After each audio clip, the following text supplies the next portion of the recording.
সেলাই science YouTube চ্যানেলের পক্ষ থেকে স্বাগতম জানাচ্ছি। সাথে আছি আমি ইমরান। আমি আপনাদের সাথে আজকে একটি গুরুত্বপূর্ণ বিষয় নিয়ে আলোচনা করব। সেটি হচ্ছে আমরা যখন সেলাই করি অনেক সময় দেখা যায় মেশিনে একটা ডিস্টার্ব দেয়। ওই ডিস্টার্বটা হচ্ছে যে সুই রডটা আছে, নিডেল বার বা সুই রড যেখানে যেটাই বলে, ওটা উঠানামা করে না। তো এটা উঠানামা না করলে সেলাই কীভাবে হবে? এই সমস্যাটা আমরা খুব বড় সমস্যা বলে মনে করি। আসলে এত বড় সমস্যা না। এটা একটু দেখেন, আপনি 2 মিনিট সময় দেন, এটা আমি একদম ইজিভাবে আপনাদেরকে বুঝাবো।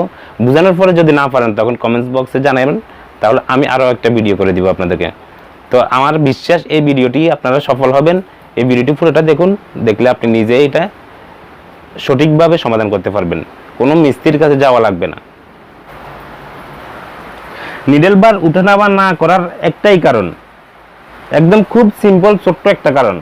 আমি আপনাদেরকে একদম প্র্যাকটিক্যালি দেখা দিতেছি নিডেল বার কোথায় আছে, কিভাবে আছে, এটা কেন উঠানামা করে না। একদম খুব ছোট্ট একটা কারণ। এখানে একটু লুজ করলাম, লুজ করে এটা উপরের দিকে উঠে নামিয়ে নিলাম। এই দেখুন, এটা হচ্ছে নিডেল বার বা সুই রড বলতে পারেন। অনেকেই সুই রড বলে, অনেকে নিডেল বার বলে, যেখানে যেটা চলে আর কি। তো এটাকে আপনি এখানে যদি স্ক্রুপটা লুজ হয়, মনে করেন এখানে স্ক্রুপ আছে, তো এখানে স্ক্রুপটা লুজ হলে আপনি এটা উঠানামা কিভাবে করবেন? এখন স্ক্রুপটা টাইট আছে দেখে তো এটা উঠানামা করতেছে, আমি ঘুরাইতেছি, এটা উঠানামা করতেছে। তো এটা টাইট করে দিবেন, বাস। আর কোনো সমস্যা নাই।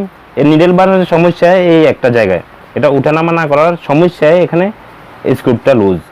তো এটা টাইট করে দিবেন সঠিক স্থানে, বাস, হয়ে গেছে। একদম খুবই ইজি একটা সিম্পল বিষয়। ধন্যবাদ সবাই।